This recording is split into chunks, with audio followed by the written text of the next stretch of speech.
এই দেখো এখানে হচ্ছে পেঁয়াজ ভাজা হচ্ছে। আর আমি সাথে একটু আলু ভেজে রেখেছি, আলুগুলো আগেই ভাজা করে রেখেছি। তারপরে আমি একটা পেস্ট বানিয়ে নিয়েছি, যেখানে আছে পেঁয়াজ, আদা, রসুন, কাঁচা লঙ্কা, টমেটো, একটা পেস্ট। আর পাঁঠার মাথা এনেছিল আমার হাজব্যান্ড, যেখানে পুজো করে সেখান থেকে। তো সেই মাথাটাও আমি এখানে একটুকু ম্যারিনেট করে রেখেছি। সেই ম্যারিনেটে দিয়েছি আমি কী বলে ধনা গুঁড়া, জিরা গুঁড়া আর হলুদ দিয়ে তেল দিয়ে একটু ম্যারিনেট করে রেখেছি। অনেকটাই আছে, তারপর আয়োজন দিয়েও গিয়েছিলো, সেটা মিলিয়েও অনেকটাই হয়ে গেছে। যাই হোক রাতে দিনে হয়ে শেষ হয়ে যাবে। মাথাতে তো বেশি কিছু থাকে না, শুধু হাঁড়ি থাকে। তাও মাথাটা বাদ দিয়ে গলার কাজটা একটু নেওয়া হয়েছিল, তাই আর কি, না হলে কিছুই না।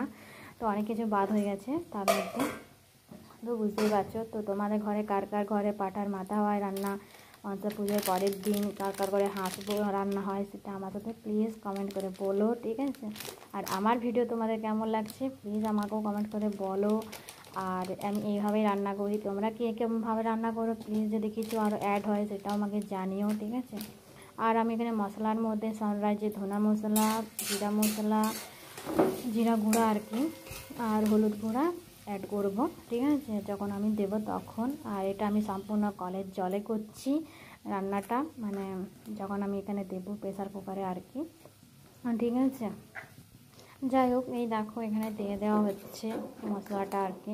এই মশলাটা একটু কষাবো, কষিয়ে নিয়ে এর মধ্যে আমি গুঁড়ো মশলাগুলো দিয়ে দেবো। গুঁড়ো মশলা দিয়ে দেওয়ার পর একটু জল দিয়ে ভালো করে কষিয়ে তারপর মাংসগুলো দিয়ে দেবো। মাংসটা ম্যারিনেট করার পর নুন দিয়ে হালকা নুন দিয়ে ঢাকা দিয়ে ম্যারিনেট করতে হবে। বুঝতেই পারছো, নাহলে মাংস থেকে একটু জল বেরোবে, তাতেই মাংসটা আদাটা সেদ্ধ হয়ে যাবে, ঠিক আছে? তো চলো তোমরা দেখতে থাকো।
তো যারা যারা আমার ভিডিও দেখো, যা অনেক ভিউয়ার্স এসেছে, অনেকজন সাবস্ক্রাইবারও এসেছে, তাদেরকে অনেক অনেক ধন্যবাদ, তাদেরকে অনেক অনেক শুভেচ্ছা মা মনসা পুজোর, ঠিক আছে?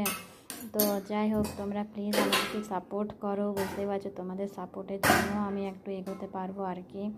যাই হোক তো চলো আমার রান্নাটা তোমরা কমপ্লিট দেখতে থাকো প্লিজ, এই ভিডিওটা কেউ স্কিপ করে দেখো না, ঠিক আছে? এই দেখো আমি গরম জল বসিয়ে দিয়েছি আর নুনটাও দিয়ে দিলাম, তোমাদের তো বললে আমি নুন দিয়ে এখন ঢাকা দিয়ে কষবো।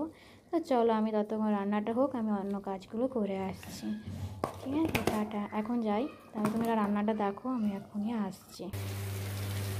এই দেখো আমি মাংসটা আমার হয়ে গেছে, 15টা সিটি দিয়েছিলাম কুকারে। তো যাই হোক দেখো মাংসটা আমার পুরো সিদ্ধ হয়ে গেছে। আর এটা আমি যেদিন পোস্ট করছি সেদিন তার আগের দিনটা তো খাওয়া হয়ে গিয়েছিলো, তাই আমি বলে দিচ্ছি, আমার হাজব্যান্ড বলেছে ভালো রান্না হয়েছে।